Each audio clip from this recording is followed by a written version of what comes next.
السلام علیکم ورحمۃ اللہ تعالی وبرکاتہ۔ نحمده ونصلي ونسلم على رسوله الكريم اما بعد فاعوذ باللہ من الشیطان الرجیم بسم اللہ الرحمن الرحیم الذی خلق الموت والحیاة لیبلوکم ایکم احسن عملا۔ صدق اللہ العظیم۔ آئیے ہم اور آپ سب سے پہلے حضور سرور کائنات، فخر موجودات، باعث تخلیق کائنات، احمد مجتبی محمد مصطفیٰ صلی اللہ علیہ وسلم کی مقدس بارگاہ میں درود و سلام کا ہدیہ پیش کریں اور پڑھیں اللہم صلی علی سیدنا و مولانا محمد معدن الجود والکرم وآلہ الکرام وابنہ الکریم وبارک وسلم۔ صلاۃ و سلام علیک یا رسول اللہ صلی اللہ تعالی علیہ وسلم۔ عزیزان ملت اسلامیہ، آج کا ہمارا موضوع ہے موت ایک مسلمہ حقیقت۔ اللہ تبارک و تعالی قرآن مجید میں ارشاد فرماتا ہے الذی خلق الموت والحیاة لیبلوکم ایکم احسن عملا۔ وہی ہے جس نے موت اور زندگی کو پیدا کیا تاکہ تمہیں آزمائے کہ کس کے اعمال اچھے ہیں۔ تو موت کو ہماری آزمائش کے لیے پیدا کیا گیا۔ یہ دنیا دار العمل ہے، یہاں پر عمل کرنا ہے، اور آخرت دار الجزا ہے، وہاں پر ہمیں ہمارے اعمال کا بدلہ دیا جائے گا جو دنیا میں ہم نے کیے ہوں گے۔ اچھے اعمال کا اچھا بدلہ اور برے اعمال کا برا بدلہ ملے گا۔ تو اس دنیا سے آخرت میں پہنچانے والی چیز موت کے ذریعے ہی انسان آخرت میں پہنچے گا۔ اسی لیے تو فرمایا گیا کہ موت ایک پل ہے جو انسان کو اپنے رب سے ملا دیا کرتی ہے۔ موت ایک پل ہے جو اس فانی دنیا سے ہمیشہ کی زندگی کی طرف لے جاتی ہے۔ اور موت ایسی خطرناک خوفناک چیز ہے کہ انسان تو انسان، فرشتے بھی اس سے خوف زدہ رہتے ہیں۔ موت ایسی خوفناک چیز ہے کہ فرشتے بھی اس سے ڈرتے ہیں۔ اس کے پیچھے کی بات آپ کو بتاؤں کہ جب اللہ تبارک و تعالیٰ نے موت کو پیدا کیا تو اس کو 1000 پردوں میں چھپا دیا۔ موت کو 1000 پردوں میں چھپا دیا، پھر موت کو زنجیروں سے جکڑ دیا گیا، مضبوط اور مستحکم اتنی لمبی لمبی زنجیروں میں جکڑ دیا گیا کہ ان میں سے ہر زنجیر 1000 سال کی مسافت کے برابر لمبی تھی۔ ہر زنجیر کی لمبائی کتنی تھی؟ 1000 سال کی مسافت، یعنی تیز رفتار گھوڑا اس پر کوئی سوار ہو کر اس کو دوڑائے تو 1000 سال میں کہاں پہنچے گا؟ اتنی لمبی زنجیروں سے موت کو جکڑا گیا۔ اب سوچے کہ موت کتنی عظیم ہوگی۔ اس کی طاقت اور اس کی عظمت کو دیکھ کر فرشتے بھی، چونکہ اس کو چھپا کر رکھا گیا تھا اور کہاں پر ہے، کس جگہ پر موجود ہے، فرشتے نہیں جانتے تھے۔ اس کی آواز بھی نہیں سن سکتے تھے اور اس کو دیکھ بھی نہیں سکتے تھے۔ فرشتے اس کی طاقت اور اس کی عظمت سے ایسے خوف زدہ تھے۔ میں آپ کو بتاؤں، جب اللہ تبارک و تعالیٰ نے حضرت آدم علیہ السلام کو پیدا کیا تو موت ابھی تک چھپا کر رکھی ہوئی تھی۔ جب اللہ تبارک و تعالیٰ نے حضرت آدم علیہ السلام کو پیدا کیا تو حضرت اسرائیل علیہ السلام کو حکم دیا کہ تم کو موت پر قابو دیا جاتا ہے، تم کو موت پر مسلط کیا جاتا ہے، جاؤ اور موت پر قبضہ کرنا۔ اسرائیل علیہ السلام کون ہے؟ ملک الموت، موت کے فرشتے۔ ان کا اصلی نام ہے اسرائیل علیہ السلام۔ اللہ تبارک و تعالیٰ نے حکم دیا کہ جاؤ موت پر قبضہ کر لو۔ تو اب فرشتوں کو احساس ہوا، فرشتوں نے موت کا جیسے ہی تذکرہ سنا تو اللہ تبارک و تعالیٰ کی بارگاہ میں عرض کرنے لگ گئے کہ اے پروردگار، یہ موت کیا چیز ہے اور یہ موت کہاں ہے؟ تو نے اس کو کہاں چھپا کر رکھا ہے؟ تب اللہ تبارک و تعالیٰ نے موت کو حکم دیا کہ اے موت، اپنے آپ پر سے سارے پردے اٹھا دے، اپنے آپ کو ظاہر کر دے۔ اللہ کی حکم کی تعمیل کرتے ہوئے موت نے سارے پردوں کو اٹھا دیا، سارے حجابات کو اٹھا دیا، اپنے آپ کو ظاہر کر دیا۔ فرشتوں کی نظر جیسے ہی موت پر پڑی، اس کو دیکھتے کے ساتھ ہی سارے فرشتے بے ہوش ہو گئے۔ سارے فرشتے بے ہوش، اور کیسے بے ہوش ہوئے؟ 1000 سال تک بے ہوشی کی حالت میں رہے۔ 1000 سال تک. اب سوچے کہ موت کیسی خوفناک ہوگی, کیسی ڈراؤنی ہوگی, اس کی ہیبت کا عالم کیا ہوگا کہ فرشتوں جیسی نورانی مخلوق, فرشتے جو کہ معصوم ہیں, ان سے کبھی کوئی گناہ نہیں ہو سکتا ہے, موت کی تکلیفوں سے وہ پاک ہے, ان کو کوئی موت کی سختی نہیں ہونے والی ہے, لیکن اس کے باوجود جب فرشتوں نے موت کو دیکھا تو اس کی ہیبت کی وجہ سے بے ہوش ہو گئے اور 1000 سال تک بے ہوشی کی حالت میں رہے. جب ہوش آیا تو فرشتوں نے اللہ تبارک و تعالیٰ کی بارگاہ میں عرض کیا, یا ربنا اخلقت خلقا اعظم من هذا, قال نعم انا اعظم من هذا. فرشتوں نے عرض کیا کہ پروردگار کیا اس سے بھی زیادہ عظیم کوئی چیز تو نے پیدا کی ہے, یعنی موت سے بھی زیادہ عظیم, موت سے بھی زیادہ طاقتور, موت سے بھی زیادہ بڑی تو نے کوئی چیز پیدا کی ہے؟ تو پروردگار نے ارشاد فرمایا, ہاں میں سب سے زیادہ بڑا ہوں, میں سب سے زیادہ عظمت والا ہوں, مجھ سے بڑا, مجھ سے زیادہ عظمت والا کوئی نہیں ہے. یعنی موت سے ہم ڈرتے ہیں تو موت سے زیادہ ہمیں کس سے ڈرنا چاہیے؟ پروردگار سے ڈرنا چاہیے. موت سے ہم ڈرتے ہیں, ہمیں موت سے بھی زیادہ پروردگار سے ڈرنا چاہیے کہ موت اگر عظمت والی ہے تو پروردگار سب سے زیادہ عظمت والا ہے. موت اگر کوئی بڑی چیز ہے تو پروردگار سب سے بڑا ہے, اس سے بڑا کوئی نہیں ہے. اب حضرت اسرائیل علیہ السلام اللہ کی بارگاہ میں عرض کرتے ہیں, پروردگار موت تو بڑی خطرناک ہے, موت تو بڑی زبردست ہے, میں اس پر کیسے قابو پا سکتا ہوں, اتنی عظیم ہے, ایسی عظمت والی. تو اللہ تبارک و تعالیٰ نے حضرت اسرائیل علیہ السلام کو ایسی طاقت و قوت عطا فرمائی کہ آپ نے موت پر قبضہ کر لیا, موت کو اپنے قبضے میں لے لیا, اپنے اختیار میں لے لیا حضرت اسرائیل علیہ السلام نے. ملک الموت نے, اب کیا ہوا, موت نے ایک چیخ ماری اور موت اللہ تبارک و تعالیٰ کی بارگاہ میں عرض کرنے لگے کہ اے پروردگار مجھے اجازت دے کہ میں آسمانوں میں اپنا اعلان سناؤں, آسمان والوں کو, کیونکہ زمین والوں میں موت کو اپنا اعلان کرنے کی اجازت نہیں. موت کی کیا سختیاں ہیں, موت کی کیا کیفیت ہے, یہ تو قرآن حدیث میں اللہ کے رسول صلی اللہ علیہ وسلم کے فرامین میں جو باتیں بزرگان دین کے اقوال میں اتنی ہم کو پتہ ہے, موت کی پوری حقیقت کوئی نہیں جانتا. موت کی ہیبت کیا ہے, موت کی سختیاں کیا ہے, سکرات الموت جس کو کہا جاتا ہے وہ ہم پورے طور پر نہیں جانتے, دنیا میں رہتے ہوئے ہم نہیں جان سکتے. کیونکہ ہوتا کیا ہے, جس پر موت طاری ہوتی ہے, جو مر جاتا ہے, جو انتقال کر جاتا ہے, وہی موت کی سختیوں کو جان پاتا ہے, وہی تو اس کا تجربہ کر پائے گا جس پر موت طاری ہوگی. اور ظاہر سی بات ہے موت کی سختیوں کو بیان کرنے کے لیے وہ شخص تو دنیا میں موجود ہی نہیں رہتا, وہ تو انتقال کر کے قبر میں پہنچ جاتا ہے. وہ موت کی سختیوں کو اور سکرات الموت کو بیان کرنے کے لیے دنیا میں باقی ہی نہیں رہتا کہ وہ انسانوں کو بتا سکے کہ موت کیسی خطرناک چیز ہے. اس کے بارے میں یہ بیان بھی کیا گیا کہ اگر کسی مرے ہوئے کو زندہ کیا جائے, اگر کسی مرے ہوئے کو اجازت ملے کہ وہ قبر میں سے اٹھ کر انسانوں کے درمیان آ کر موت کے بارے میں بتائے, اور اس کو یہ اجازت ملنے کے بعد وہ آئے اور لوگوں کو موت کی سختیاں بتائے, تو لوگ ہنسنا بند کر دیں گے. موت کی سختیوں کو سن کر لوگ ہنسنا بند کر دیں گے, ان کی خوشیوں کا خاتمہ ہو جائے گا, غم ہی غم کا ماحول ہو جائے گا موت کی سختیوں کو سننے کے بعد. موت ایسی خطرناک چیز ہے. تو موت نے اللہ تبارک و تعالیٰ کی بارگاہ میں عرض کیا ہے, پروردگار مجھے اجازت دی جائے کہ میں آسمان والوں میں اپنا اعلان کروں. اجازت دی گئی. اجازت ملنے کے بعد موت نے آسمانوں میں اپنا اعلان کیا, اور کیا کہا اس نے, انا الموت انا الذی افرق بین البنات والامہات, میں موت ہوں اور میں وہی ہوں جو بیٹیوں اور ماؤں کے درمیان جدائی ڈال دیتی ہوں.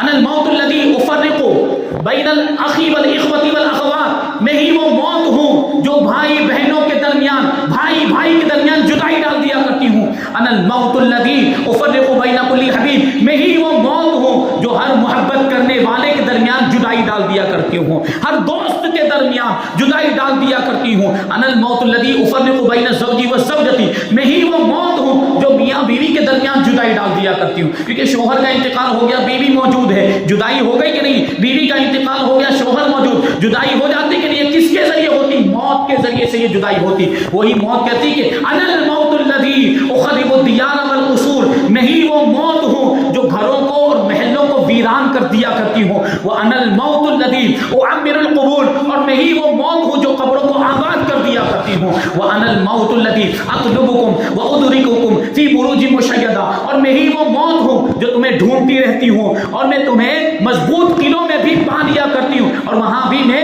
پہنچ جاتی ہوں, تم پر طاری ہو جایا کرتی ہوں. یعنی آدمی مضبوط قلعوں میں بھی چلا جائے, محلوں میں اور مضبوط گھروں میں دروازوں کو بند کر کے, کھڑکیوں کو بند کر کے کیوں نہ چھپ جائے, اللہ تبارک و تعالیٰ نے ملک الموت کو کو یہ طاقت عطا فرمائی، موت کے فرشتوں کو یہ طاقت عطا فرمائی ہے کہ وہ وہاں پر بھی پہنچ جائیں گے۔ مضبوط قلعوں میں بھی جب آپ کا موت کا وقت آئے گا، حضرت ملک الموت وہاں حاضر ہو جائیں گے اور آپ کی روح قبض کر کے لے جائیں گے۔ اللہ تبارک و تعالیٰ نے ان کو یہ طاقت عطا فرمائی، حضرت ملک الموت کو جس میں لطیف عطا فرمایا۔ یہ دروازے ان کو روک نہیں سکتے، یہ کھڑکیاں ان کو روک نہیں سکتی، یہ دیواریں ان کو نہیں روک سکتی، یہ عمارتیں ان کو نہیں روک سکتی ہیں، یہ مضبوط قلعے ان کو نہیں روک سکتے۔ اللہ تبارک و تعالیٰ نے ان کو ایسی طاقت عطا فرمائی۔ تو موت کا تصور ہمیں ذہن میں رکھنا چاہیے۔ وہی موت کہتی ہے کہ میں ہی موت ہوں، میں وہ موت ہوں جو تمہیں ڈھونڈتی ہوں اور پھر مضبوط قلعوں میں بھی تمہیں آ لیتی ہوں۔ اور پھر وہ موت کہتی ہے کہ لا یبقا مخلوق الا یذوقنی، کوئی مخلوق باقی نہیں رہے گی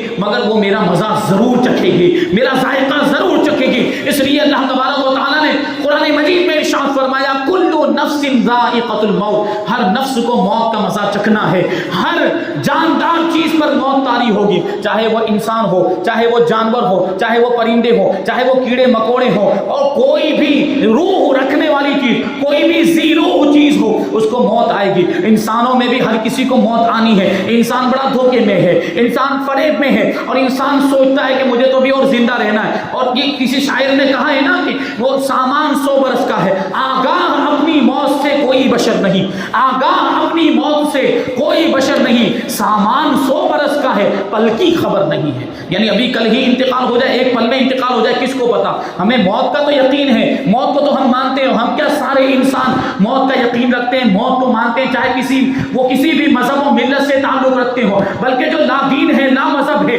جس کا کوئی دین نہیں، جس کا کوئی دھرم نہیں، وہ بھی موت کا یقین رکھتا ہے، وہ بھی موت کو مانتا ہے۔ دنیا کا ہر انسان موت کو تسلیم کرتا ہے، موت کا یقین رکھتا ہے، پھر بھی دھوکے میں ہے، اس کے باوجود وہ نیکیوں کی طرف نہیں آتا، اس کے باوجود خدا کی طرف نہیں آتا، اللہ کی عبادت کی طرف نہیں آتا، نمازوں کی طرف نہیں آتا۔ یہ دیکھنے والی بات ہے۔ یہ موت کی یاد، موت کا تذکرہ کرنا، موت کو یاد کرنا، یہ ایسی چیز ہے جو دل میں خوف خدا کو پیدا کرتی، اور جب دل میں خوف خدا پیدا ہوتا ہے، آخرت کی فکر پیدا ہوتی ہے، تو بندہ پھر گناہوں سے بچتا ہے، پھر زیادہ سے زیادہ نیکیوں والے کام کرتا ہے، اس کا دل نرم ہو جاتا ہے، دل کی سختیاں دور ہو جاتی ہے۔ اور موت کو یاد کرنا یہی آخرت میں کامیابی حاصل کرنے کا سب سے بہترین طریقہ ہے۔ تو موت کو یاد کرتے رہنا چاہیے، کیونکہ موت سے تو کوئی بھاگ نہیں سکتا۔ موت سے کوئی بھاگ سکتا ہے؟ موت سے راہ فرار ممکن ہی نہیں ہے۔ اللہ تبارک و تعالی ارشاد فرماتا ہے قل ان الموت الذي تفرون منه فانه ملاقيكم ثم تردون الى عالم الغيب والشهاده فينبئكم بما كنتم تعملون، کہ اے محبوب آپ فرما دیجئے کہ بے شک وہ موت جس سے تم لوگ بھاگتے ہو، بے شک وہ موت جس سے تم لوگ بھاگتے ہو وہ تمہیں آ کر رہے گی، وہ تم سے ملاقات کرے گی، پھر موت کے بعد تمہیں عالم الغیب و شہادہ کی طرف پھیر دیا جائے گا، اس کی بارگاہ میں حاضر کیا جائے گا۔ اور عالم الغیب و شہادہ کون ہے؟ چھپی ہوئی باتوں کو، ظاہری باتوں کو جاننے والا، وہ پروردگار عالم ہے، اس کی بارگاہ میں پیش کیا جائے گا۔ پھر کیا ہوگا؟ ہمارے اعمال کا حساب ہوگا۔ پروردگار فرماتا ہے فَيُنَبِّئُكُم بِمَا كُنتُمْ تَعْمَلُونَ، جو کچھ بھی تم دنیا میں کرتے تھے پروردگار سب تمہیں بتائے گا، اچھے اعمال بھی بتائے گا، برے اعمال بھی بتائے گا، نیکیاں بھی تمہارے سامنے ہوگی، برائیاں بھی تمہارے سامنے ہوں گی، نامہ اعمال ہاتھوں میں رکھ دیے جائیں گے، وہ نیکیوں کا دفتر بھی ہوگا، برائیوں کا بھی دفتر ہوگا۔ تو ہمیں اس کی تیاری کرنی چاہیے، موت کے بعد کی زندگی کی تیاری کرنی چاہیے، اور موت کو یاد کرتے رہنا چاہیے، کیونکہ موت کو یاد کرنے سے کیا ہوتا ہے؟ خواہشات نفسانی پر کنٹرول ہو جاتا ہے، یہ خواہشات نفسانی ختم ہو جاتی۔ اللہ کے رسول صلی اللہ علیہ وسلم ارشاد فرماتے ہیں اکثروا ذکر حازم اللذات الموت، کہ لذات کو ختم کر دینے والی، لذتوں کو، خواہشات نفسانی کو ختم کر دینے والی، مٹا دینے والی موت کا کثرت سے ذکر کیا کرو، ایسی موت کو کثرت کے ساتھ یاد کیا کرو۔ پتہ کیا چلا کہ موت کو کثرت کے ساتھ یاد کرنا،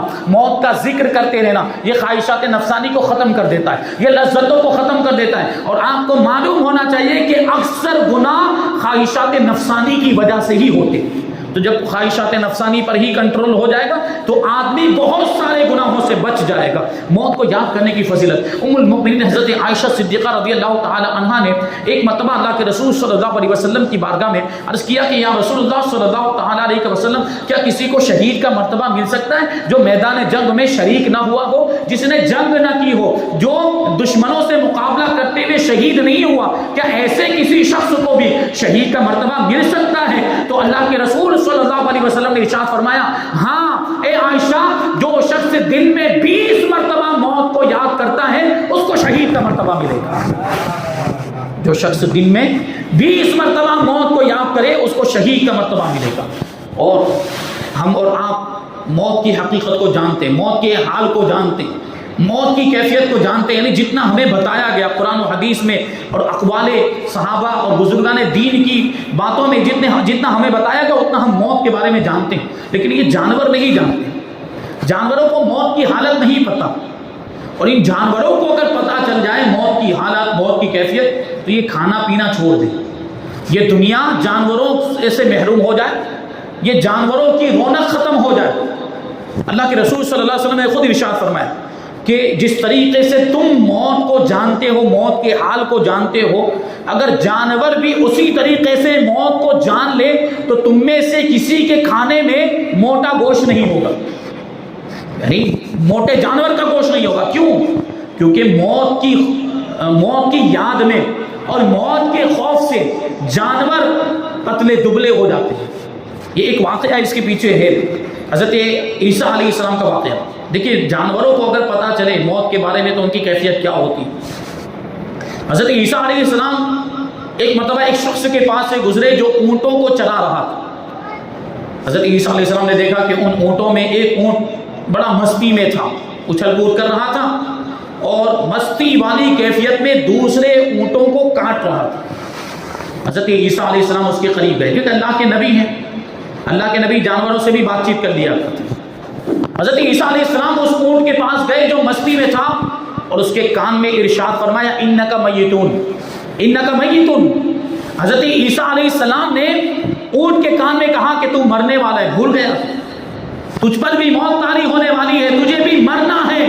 حضرت عیسیٰ علیہ السلام کے الفاظ جیسے ہی اس کے کان میں پڑے، ان الفاظ کو جیسے ہی اس نے سنا، اس کی ساری مستی ختم ہو گئی، اس کی ساری مستی ختم ہو گئی، اور ایسا خوف اس پر طاری ہوا کہ اس نے کھانا پینا ہی چھوڑ دیا۔ اونٹ نے کھانا پینا چھوڑ دیا، بالکل لاغر ہو گیا، بالکل کمزور پتلا دبلا ہو گیا۔ حضرت عیسیٰ علیہ السلام تو چلے گئے تھے، کچھ دنوں کے بعد پھر واپس وہیں سے آپ کا گزر ہوا تو آپ نے اسی اونٹ کو دیکھا، بہت زیادہ پتلا دبلا ہو چکا ہے، بہت کمزور اور لاغر ہو چکا ہے۔ حضرت عیسیٰ علیہ السلام نے اونٹ کے مالک سے پوچھا کہ اس کے ساتھ کیا معاملہ ہوا، اس کی یہ حالت کیسے ہو گئی، یہ اتنا کمزور کیسے ہو گیا؟ تو اونٹ کا مالک جواب دیتا ہے، مجھے اس کے بارے میں زیادہ معلوم نہیں، مجھے اس کے بارے میں زیادہ علم نہیں، بس اتنا جانتا ہوں کہ کوئی اللہ کے نیک بندے آئے تھے، وہ حضرت عیسیٰ علیہ السلام کو پہچان نہیں پایا۔ وہ کہتا ہے کہ ایک اللہ کے نیک بندے آئے تھے اور اس کے کان میں کچھ ارشاد فرمایا تھا، اس کے بعد ہی سے اس کی یہ حالت ہو گئی، اس نے کھانا پینا چھوڑ دیا ہے اور اتنا کمزور ہو گیا۔ تو سوچنے جیسی بات ہے کہ ایک جانور جب موت کے بارے میں سن لے، ایک جانور کو جب موت کی کیفیت بتا دی جائے، ایک جانور کو جب موت کی حقیقت بتا دی جائے تو وہ کھانا پینا چھوڑ دیا کرتا ہے۔ تو ہم اور آپ تو انسان ہیں، ہم تو اشرف المخلوقات ہیں، ہم تو جانوروں سے کہیں زیادہ بہتر ہیں، تو ہمیں موت کو کتنا یاد کرنا چاہیے، ہمیں موت کو یاد کر کے اپنی زندگی میں تبدیلی لانے کی کتنی کوشش کرنی چاہیے۔ ہمارا آپ کا حال یہ ہو گیا کہ موت کو یاد تو نہیں کرتے، اگر کوئی موت کا تذکرہ بھی کرے تو اس پر غصہ ہو جاتے ہیں۔ کیا موت کی بات کرتے ہو، کیا مرنے مرانے کی بات کرتے ہو، یہ کوئی موقع ہے؟ اور آج کل یہ تصور چلا ہے کہ غور کریں آپ، آج کل یہ جملہ بولا جاتا ہے کہ 4 دن کی زندگی ہے، انجوائے کر لو، کہا جاتا ہے کہ نہیں عیش کر لو، 4 دن کی زندگی ہے، انجوائے کر لو۔ اب ہم مسلمان ہیں، ایمان والے ہیں، آخرت پر یقین رکھتے کہ نہیں؟ الحمدللہ ہم آخرت پر یقین رکھتے کہ مرنے کے بعد یہ دنیا تو 4 دن کی، وہ جو اس کے جملے سے ظاہر ہوتا ہے، وہ مانتا ہے کہ یہ دنیا فانی ہے، یہ ختم ہو جانے والی دنیا ہے، اور اس کو یہ بھی یقین ہے کہ اس دنیا کے بعد کوئی دوسری دنیا بھی ہے جس کو عالم آخرت کہا جاتا ہے، اور وہ ہمیشہ کی زندگی ہے، وہ ہمیشہ باقی رہنے والی زندگی ہے۔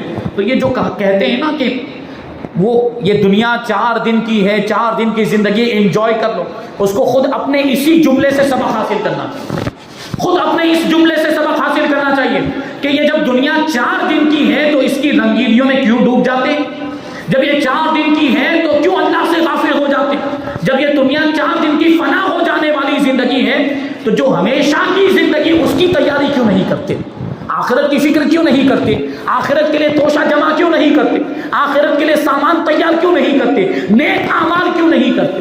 کیونکہ ایمان کے ساتھ اگر کوئی چیز کام آئے گی تو وہ اعمال صالحہ، جو برائی کرنے والے ہوں گے ان کو تو جہنم میں ڈال دیا جائے گا۔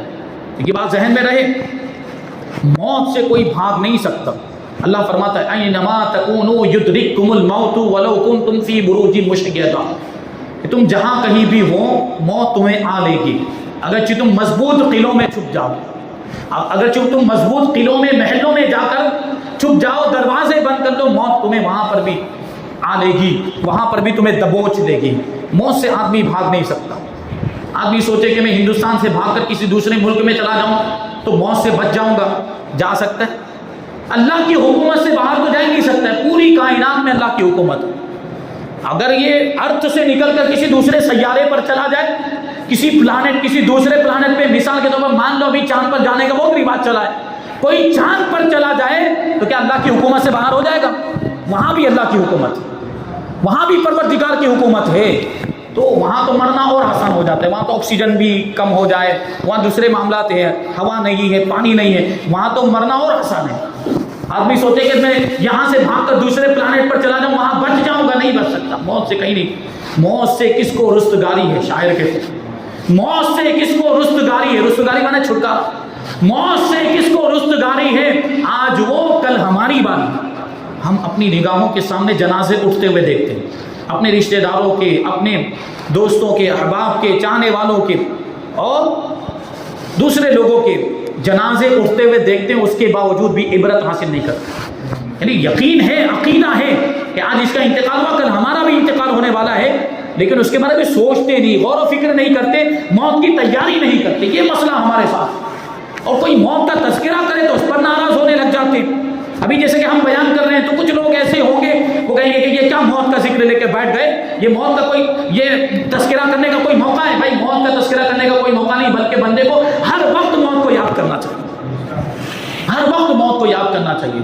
موت سے آدمی بھاگ نہیں سکتا۔ تو ایسی ان کی کیفیت ہوتی جیسے کہ کوئی بہت بڑا جرم کر دیا ہو موت کا ذکر کرنے والے نے، یا جو ہے کہ اس پر کوئی بہت بڑا الزام لگا دیا ہو، ایسی باتیں ہوتی ہیں۔ تو یہ ان لوگوں کو اپنا محاسبہ کرنا چاہیے، خود اپنے ایمان کی کیفیت کا جائزہ لینا چاہیے کہ موت کا تذکرہ ہونے کے باوجود ناراض ہوتے ہیں، غصہ ہو جاتے ہیں، دل کی کیفیت تبدیل نہیں ہوتی، دل نرم نہیں ہوتا ہے، تو اپنے ایمان کی خیر منائے کہ ایمان کمزور تو نہیں ہو گیا۔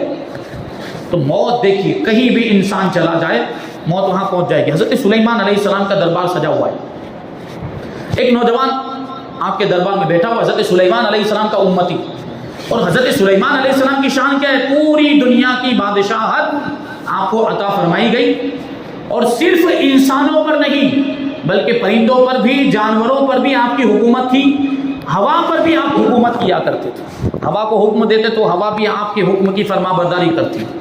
تو کیا ہوا، وہ نوجوان بیٹھا ہوا تھا، حضرت ملک الموت آئے، حضرت اسرائیل علیہ السلام آئے اور اس شخص کو گھور گھور کر دیکھنے لگے، تعجب والی نگاہوں سے اس کو دیکھنے لگ گئے۔ اب وہ بھی تو حضرت سلیمان علیہ السلام کا امتی تھا، اس نے بھی پہچان لیا کون ہے ملک الموت، ڈر گیا، وہ گھبرا گیا کہ ملک الموت، موت کا فرشتہ مجھے گھور گھور کر دیکھ رہا ہے۔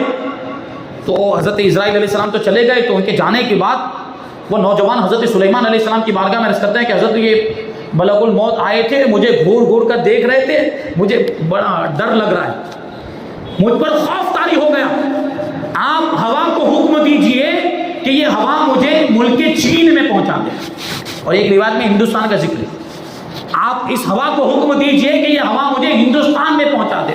حضرت سلیمان علیہ السلام نے ہوا کو حکم دیا، ہوا نے اس کو ملک چین میں پہنچا دیا۔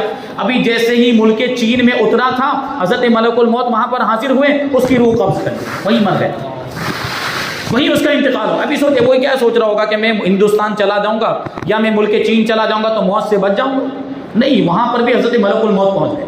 اللہ تبارک و تعالیٰ نے ان کو ایسی طاقت عطا فرمائی کہ پلک جھپکتے یہاں سے وہاں، ملک چین اور حضرت سلیمان علیہ السلام کہاں پہ، ملک شام میں، کتنا لمبا فاصلہ، اتنے لمبے فاصلے کو پلک جھپکتے، ایک تو ہوا نے بھی پہنچا دیا، پھر حضرت سلیمان علیہ السلام، اور وہ حضرت سلیمان علیہ السلام کی بھی طاقت و قوت کا ہمیں اس سے اندازہ ہوتا ہے، اور حضرت ملک الموت کی طاقت و قوت کا بھی ہمیں اس سے اندازہ ہوتا ہے کہ پلک جھپکتے وہاں سے وہ ہندوستان پہنچ گئے یا ملک چین میں۔ اب پھر واپس آئے حضرت سلیمان علیہ السلام کی بارگاہ میں، تو حضرت سلیمان علیہ السلام نے ملک الموت سے پوچھا، حضرت اسرائیل علیہ السلام سے پوچھا کہ ہمارے امتی کو، اس نوجوان کو گھور گھور کر کیوں دیکھ رہے تھے، تعجب والی نگاہوں سے کیوں دیکھ رہے تھے؟ تو حضرت اسرائیل علیہ السلام نے جو جملہ ارشاد فرمایا اس کو سن کر ہمارا ایک ایک رونگٹا کانپ جانا چاہیے موت کے خوف کی وجہ سے۔ حضرت اسرائیل علیہ السلام کہتے ہیں، ملک الموت کہتے ہیں حضرت سلیمان علیہ السلام کی بارگاہ میں، وہ کہتے ہیں کہ مجھے حکم ہوا تھا کہ اس شخص کی روح آج ہی قبض کر لی، اور مجھے لیکن اس کی جگہ بھی بتائی گئی، مجھے یہ بھی بتایا گیا تھا کہ ملک چین میں اس کی روح قبض کرنی ہے، اور یہ تو یہاں بیٹھا ہوا تھا، آپ کے دربار میں بیٹھا ہوا، اسی وجہ سے میں تعجب سے دیکھ رہا تھا کہ میں ملک چین میں اس کی روح کیسے قبض کر پاؤں گا، یہ تو یہاں آپ کے دربار میں بیٹھا ہوا ہے۔ لیکن جب اس نے آپ کی بارگاہ میں عرض کیا کہ مجھے ہوا وہاں پر لے جائے، ہوا کو حکم دیجئے کہ ہوا مجھے وہاں پہنچا دے، تب مجھے سمجھ میں آیا، اور مجھے پروردگار کی قدرت کاملہ کا یقین تو پہلے سے تھا، اس یقین میں اور اضافہ ہو گیا۔ تو آدمی کہیں بھی چلا جائے موت سے نہیں بھاگ سکتا، تو پھر موت کو بھول جانا یہ بے وقوفی نہیں تو اور کیا؟ عقل مندی تو اس میں کہ آدمی موت کو یاد کرے اور اپنے دل میں یہ خیال بٹھا لے کہ قبر ہی آخری مکان ہے، قبر ہی آخری ٹھکانہ ہے، جہاں مٹی کا بچھونا ہوگا، کچی اینٹوں کا تکیہ ہوگا، اور سانپ بچھو کیڑے مکوڑے یہ سب ساتھی ہوں گے، پھر اس پر عذاب قبر الگ سے، اور اسی پر بات ختم نہیں ہوگی۔ جب میدان محشر قائم ہوگا تو وہاں میزان عمل کو جب قائم کیا جائے گا، اعمال تولے جائیں گے، نیکیوں کا پلہ بھی اس میں، اور نیکیاں بھی تولی جائیں گی اور برائیاں بھی تولی جائیں گی، اور جس کا نیکیوں کا پلہ بھاری ہو جائے گا تو وہ تو پھر جنت میں جائے گا، لیکن جس کا برائیوں کا پلہ بھاری ہوگا اسے جہنم میں ڈال دیا جائے گا، اسے جہنم کی آگ میں پھینک دیا جائے گا۔ اللہ تبارک و تعالی ارشاد فرماتا ہے فَأَمَّا مَن ثَقُلَتْ مَوَازِينُهُ فَهُوَ فِي عِيشَةٍ رَاضِيَةٍ، جس کی نیکیوں کا پلہ بھاری ہو جائے گا وہ من مانتے عیش میں ہوگا، یعنی ایسی زندگی میں ہوگا جس میں اس کا دل خوش ہوگا، جس میں اس کی رضامندی ہوگی، جس میں اس کی خوشنودی ہوگی، من مانتی زندگی اس کو عطا کر دی جائے گی جس کی نیکیوں کا پلہ بھاری ہوگا۔ لیکن جس کی برائیوں کا پلہ بھاری ہوگا فَأُمُّهُ حَاوِيَةٌ، تو اس کی ماں، اس کی اصل، اس کی جڑ یہ حاویہ ہوگی، یعنی اس کا ٹھکانہ حاویہ ہوگا۔ اور آگے فرمایا گیا وَمَا أَدْرَاكَ مَا هِيَ نَارٌ حَامِيَةٌ، تم کیا جانتے ہو یہ حاویہ کیا ہے؟ حاویہ یہ بھڑکتی ہوئی آگ ہے، شعلے مارتی ہوئی آگ ہے، جس کی برائیوں کا پلہ بھاری ہوگا اسے اس بھڑکتی ہوئی آگ میں ڈال دیا جائے۔ ہمیں اس کے لیے تیاری کرنی ہے۔ ظاہر سی بات ہے کوئی بھی جہنم میں نہیں جانا چاہتا ہے۔ آج کل کچھ لوگ بہت جری ہو گئے، یہ مسئلہ ان کو پتا ہے کہ اگر ایمان ہے تو آدمی جنت میں جائے گا۔ الحمدللہ اللہ تبارک و تعالی ہم سب کو ایمان کی سلامتی عطا فرمائے اور ہمیں عاشق رسول بنائے، عاشق رسول رکھے۔ تو یہ چیز ایمان اور عشق رسول یہ جنت کی ضمانت ہے، ہمیں جنت ملے گی اگر ہمارا ایمان سلامت ہے تو۔ لیکن اگر گنہگار ہے آدمی، مومن ہے لیکن مومن ہونے کے باوجود گنہگار ہے تو اس کو گناہوں کی سزا بھگتنی پڑے گی جہنم میں جا کر، یعنی جو اس کی سزا ہوگی، جتنی دیر تک اس کو سزا کا معاملہ ہوگا اتنی دیر تک اس کو جہنم میں رہنا پڑے گا۔ تو کچھ لوگ ایسے جری ہو گئے نا، وہ جسارت کرتے ہوئے یہ بات بول دیتے کہ ہم تو مومن ہیں، ہم تو ایمان ہیں، ہم تو عاشق رسول ہیں، ہمیں تو جنت میں جانا ہے، تو گناہ سے کیا فرق پڑنے والا ہے؟ معاذ اللہ، گناہ سے کیا فرق پڑنے والا ہے؟ ایک تو یہ کہ گناہوں کو ہلکا سمجھ لیا، ایک تو یہ کہ معاذ اللہ گناہوں کی کوئی پرواہ نہیں ہے، کوئی فکر نہیں، آخرت کی کوئی فکر نہیں، اور عذاب جہنم کی کوئی فکر نہیں، عذاب قبر کی کوئی فکر نہیں۔ ارے اللہ کے بندے غور تو کر کہ یہ دنیا کے سانپ بچھو اگر تجھے ڈس لے تو تو تڑپنے لگ جاتا ہے اور بلکنے لگ جاتا ہے، اس کی تکلیف برداشت نہیں کر پاتا۔ یہ دنیا کے سانپ بچھو ہیں، جہنم میں جو سانپ بچھو ہوں گے، جو کیڑے مکوڑے ہوں گے، وہ دنیا سے زیادہ، کئی زیادہ خطرناک ہوں گے، کئی زیادہ زہریلے ہوں گے اور کئی زیادہ تکلیف پہنچانے والے ہوں گے۔ جب دنیا کے سانپ بچھو کے ڈنک ہم برداشت نہیں کر پاتے تو جہنم کے سانپ بچھو کے ڈنک کیسے برداشت کر پائیں گے؟ یہ جو بول دیتے ہیں کہ ہم تو مومن ہیں، عاشق رسول ہیں، تو جنتی اعمال کی فکر نہیں کرتے، پھر تو ان کو اس پر غور کرنا چاہیے کہ موت کے بعد کی جو زندگی، عذاب قبر کا جو معاملہ اور عذاب جہنم کا، یعنی اگرچہ مومن ہیں، عاشق رسول ہیں، یقیناً جنتی ہیں، یہ ہمارا عقیدہ ہے، لیکن اس کے باوجود اگر گنہگار ہیں تو اس کا یہ مطلب نہیں کہ بچ جائیں گے، جہنم میں وہ گناہوں کی سزا بھگتنی پڑے گی۔ تو موت کو یاد کرتے رہنا چاہیے، ہاں موت کو یاد کرنا چاہیے، لیکن موت کی تمنا نہیں کرنی چاہیے، موت کی تمنا کرنے سے منع فرمایا۔ اللہ کے رسول صلی اللہ علیہ وسلم ارشاد فرماتے کہ لا یتمنا احدکم الموت اما محسنا فلعلہ ان یزداد خیرا واما مسیئا فلعلہ ان یستعتب، کہ تم میں سے کوئی بھی موت کی تمنا نہ کرے، اگر وہ نیکوکار ہیں تو ہو سکتا ہے آگے کی زندگی میں نیکیاں اور زیادہ کرے، اور اگر وہ برائی کرنے والا ہے، اگر وہ بدکار ہے تو ہو سکتا ہے اپنی برائیوں سے توبہ کر لے گا، اور اگر برائیاں لے کے مر گیا، توبہ کیے بغیر مر گیا تو گناہوں کا بوجھ ہوگا، گناہوں کی سزا بھگتنی پڑے گی۔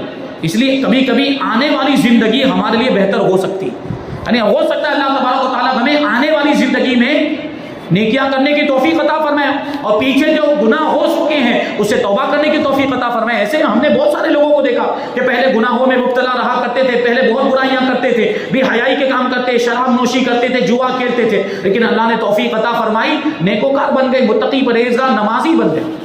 ہوتا ہے کہ نہیں ہوتا؟ اب اسی حالت میں مر گیا ہوتا تو، شراب پیتے پیتے مر گیا ہوتا تو کیا حالت ہوتی اس کی؟ تو کبھی کبھی آگے کی زندگی مفید بھی ہوتی ہے۔ ہاں یہ بھی ہو سکتا ہے کہ گناہ کا سلسلہ جاری رہے تو اور وبال ہوگا، لیکن اچھی نیت ہو اور اچھا مقصد ہو، اچھا ارادہ ہو تو اس کا فائدہ ہو سکتا ہے۔ دیکھیں کیسے ہوتا ہے، اگر زندگی ملے تو کبھی اس کا فائدہ ہوتا ہے۔ تذکرۃ الموتیٰ والقبور نام کی کتاب، اس میں امام احمد ابن حنبل نے ایک واقعہ ذکر کیا ہے، ایک روایت ذکر کی حضرت ابو ہریرہ رضی اللہ تعالیٰ عنہ سے روایت، اس کو بیان کر کے بات کو ختم کروں۔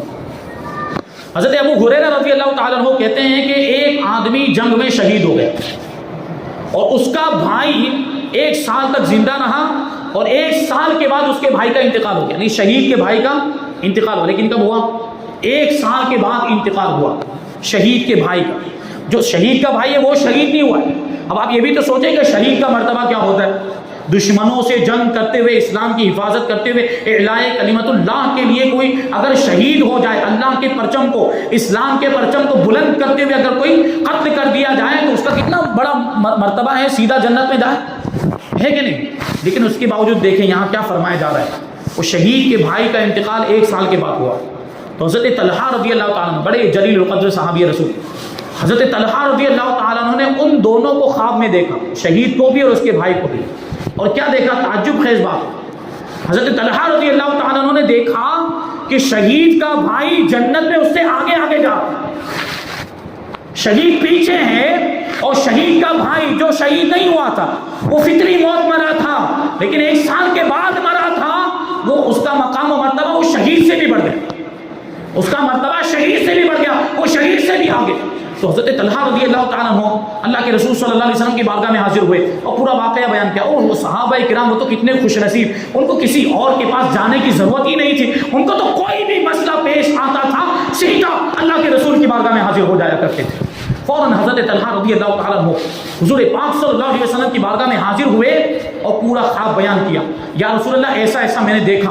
تو اللہ کے رسول صلی اللہ علیہ وسلم نے ارشاد فرمایا اس کی وجہ یہ ہے کہ شہید کا بھائی 1 سال تک اور زندہ رہا، جب رمضان کا مہینہ آیا اس نے پورے رمضان کے روزے رکھے اور پورا سال نمازیں پڑھتا رہا، پورا سال اپنے رب کی عبادت کرتا رہا، انہی نیک اعمال کی وجہ سے وہ اپنے شہید بھائی سے بھی آگے بڑھ گئے۔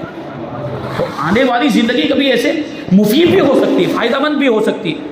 انہیں دیکھیے اس کو 1 سال کا موقع ملا، اس نے نیک اعمال کیے، رمضان کے روزے رکھے، نمازیں پڑھی، تو شہید سے بھی بڑھ گیا۔ تو ہم اور آپ بھی نیکیاں کریں گے، ہمیں آپ کو بھی اگر آگے کی زندگی ملتی، یہ نہیں سوچنا چاہیے کہ بڑھاپا آئے گا تب نمازیں پڑھیں گے۔ بہت سے لوگوں کی ایسی سوچ ہوتی ہے کہ ابھی تو ہماری جوانی، وہی بات آ جاتی ہے کہ ابھی جوانی کو انجوائے کر لیتے ہیں، جب بوڑھے ہو جائیں گے تب نماز پڑھنا شروع کریں۔ بھائی بوڑھے ہونے کا یقین ہے آپ کو؟ ہو سکتا ہے ابھی مر جائیں یا 1 گھنٹے کے بعد مر جائیں۔ آپ دیکھتے ہیں کتنے نوجوان مر جاتے ہیں، سڑک پہ جا رہے تھے، بائک لے کر ایکسیڈنٹ ہوا، انتقال ہو گیا، اللہ بچائے ایسی موت سے۔ لیکن ہمیں یقین ہے، ہماری موت کا یقین ہے، لیکن موت کا وقت نہیں معلوم ہمیں۔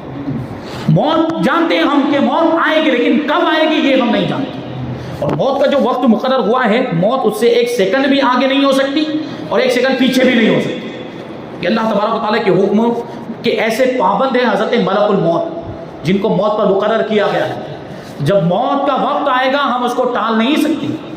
آج بھی آپ دیکھ لیں، امیر کو بھی موت آتی، غریب کو بھی موت آتی، جھونپڑے میں رہنے والے کو بھی موت آتی ہے، محل میں رہنے والے کو بھی موت آتی، گاڑی میں گھومنے والے کو بھی موت آتی، جو پیدل چلنے والا ہے اس کو بھی موت آتی ہے۔ کوئی موت سے نہیں بچ سکتا. بڑی بڑی بیماریوں کا علاج تلاش کر لیا گیا لیکن آج تک موت کا کوئی علاج نہیں ملا، نہ آئندہ مل پائے گا. موت کا کوئی علاج ہی نہیں، موت کی کوئی دوائی نہیں. اس لیے تو ساری دنیا مانتی ہے، موت کو تسلیم کرتی ہے. جس کا کوئی مذہب نہیں، جس کا کوئی دھرم نہیں، وہ بھی موت کو مانتا ہے. تو ہم اور آپ کیوں غافل ہیں پھر؟ ہم تو ایمان والے، ہم تو مسلمان ہیں، ہم اللہ کو ماننے والے، ہم رسول اللہ کو ماننے والے ہیں، ہم صحابہ اولیاء اہل بیت کے ماننے والے، ہم کیوں غافل ہیں؟ ہمارے سامنے اولیاء کرام کی زندگیاں ہیں، ہمارے سامنے بزرگان دین کی زندگیاں ہیں. وہ دنیا سے کیسے بے رغبت رہتے تھے. اور بعض اولیاء کرام دنیا میں رہتے ہوئے بھی دنیا کے نہیں ہوتے تھے، وہ اللہ کے ہوتے تھے، اللہ سے لو لگا کے رکھتے تھے. تو دنیا کی چیزیں بھی، دنیا کے لوازمات ہیں، ضرورتیں ہوتی ہیں، کمانا بھی پڑتا ہے، لیکن ان میں اچھی نیتوں کو شامل کیا جائے. بھائی اللہ کا حکم ہے اس لیے کما رہے ہیں، اللہ کا حکم ہے اس لیے بال بچوں کو کھلانا ہے، بال بچوں کی بیوی کی ضرورتوں کو پورا کرنا ہے، اللہ کا حکم ہے. یہ نیتیں شامل کریں تو آپ کا کمانا بھی عبادت ہو جائے گا، آپ کا کاروبار کرنا بھی عبادت ہو جائے گا، تجارت کرنا بھی عبادت ہو جائے گا.